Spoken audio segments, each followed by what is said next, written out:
During the development of the B-2 bomber for the United States military, the military subcontracted out a company called Hughes Aircraft.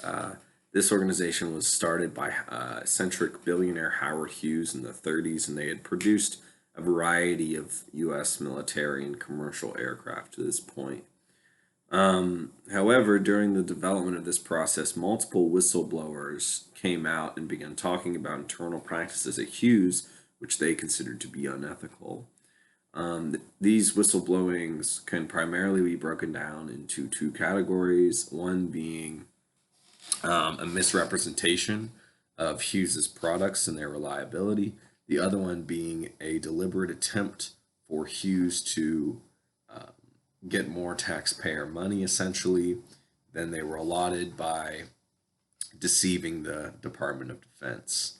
I think that these whistleblowers' actions were ethical under social contract theory. I believe that people that work with taxpayer money have a social contract to the taxpayers of the United States to use that money responsibly. And I believe their action is ethical because they are upholding that social contract even when their company does not.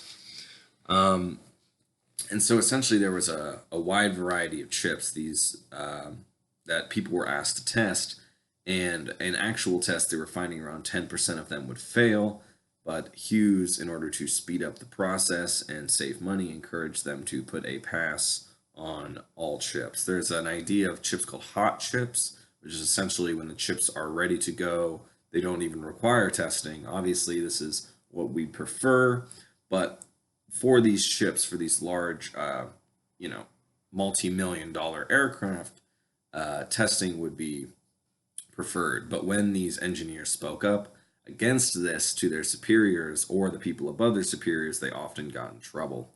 Hoffman Schwartz has that as one of their additional tenets to be a good whistleblower, which is to inform the perpetrator of their wrongdoing and always report it up the chain within the company to ensure that maybe the company is doing something unintentionally, and you would like to try and resolve this without too much complication.